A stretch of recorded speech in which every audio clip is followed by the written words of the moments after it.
বর্তমান দুনিয়াটা হলো তার যে এন্ড অফ দ্য ডে, অর্থাৎ তার হায়াতের সর্বশেষ অংশটুকুই সে এখন অতিক্রম করছে। এজন্য এই ভূপৃষ্ঠে বসবাসকারী কোনো মুমিন বান্দা বর্তমানে ফিতনা থেকে মুক্ত নয়। অর্থাৎ যে যত ভালোই থাকুক তার পেছনেও কিছু মানুষ লেগে যাবে। কিন্তু মুমিনের কর্তব্য কি?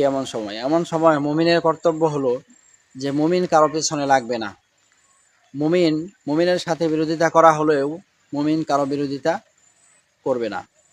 মুমিন যে সবসময় মুমিন ধৈর্য ধারণ করবে।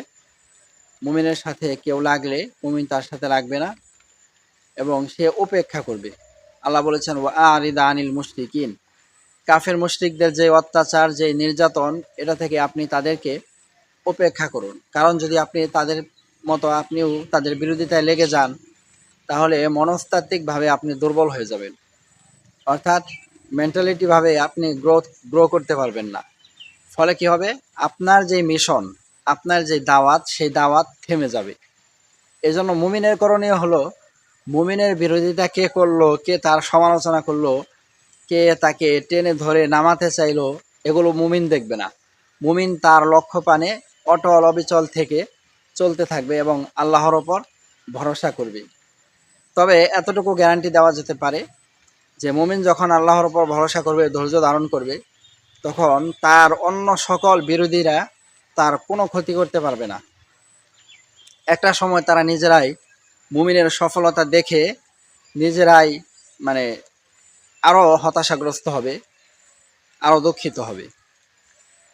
যেমন একটা হাদিস আমি আপনাদের সাথে শেয়ার করি। আল্লাহ নবী সাল্লাল্লাহু আলাইহি ওয়াসাল্লাম ইরশাদ করেন, ইয়া মান আমানা ইয়া মাশারা মান আমানা বিলিসানিহি, হে ওই সকল লোকেরা যারা মুখে মুখে ঈমান এনেছ, ওয়ালাম ইয়াদখুলিল ঈমানু ফি কলবিহি, কিন্তু ঈমান তার হৃদয়ে পৌঁছায়নি। লা তাগতাবুল মুসলিমিনা, তোমরা মুসলিমদের গীবত করো না।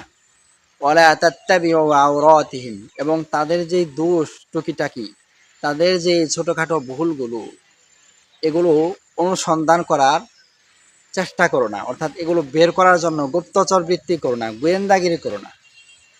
ওয়ালা তাত্তাবিউ আওরাতিহিম ফাইন্নাহু মান ইয়াত্তাবি আওরাতা আখিহিল মুসলিম, কেননা যে ব্যক্তি তার মুসলিম ভাইয়ের দোষ অনুসন্ধান করবে, গুপ্তচর বৃত্তি করবে, দোষ তালাশ করবে, গোয়েন্দাগিরি করবে, কি হবে? ফাইন্নাহু মান ইয়াত্তাবি আওরাতা আখিহি ইয়াত্তাবিইল্লাহু আওরাতাহু, আল্লাহ সুবহানাহু ওয়া তাআলা তার দোষ তালাশ করবেন। আর আল্লাহ যার দোষ তালাশ করবে তার কোনো উপায় আছে?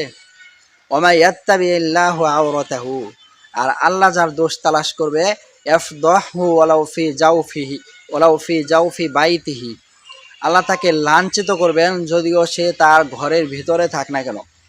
তার মানে মুমিনের বিরোধিতা করে এই পৃথিবীতে কেউ টিকতে পারবে না। কারণ মুমিনের সবচেয়ে আপন বন্ধু হলো আল্লাহ সুবহানাহু ওয়া তাআলা। তিনি মুমিনের পক্ষ থেকে প্রতিশোধ নেবেনই, এই দুনিয়াতেই নেবেন, আর আখিরাতে তো কথাই নেই। এজন্য আমাদের যাদের অভ্যাস আছে মুমিনের বিরোধিতা করা, ভালো মানুষের পিছনে লাগার, আমরা ফিরে আসি। আর মুমিনের কর্তব্য তো আগেই বললাম যে আমাদেরকে অটল অবিচল থেকে লক্ষ্যপানে চলতে হবে।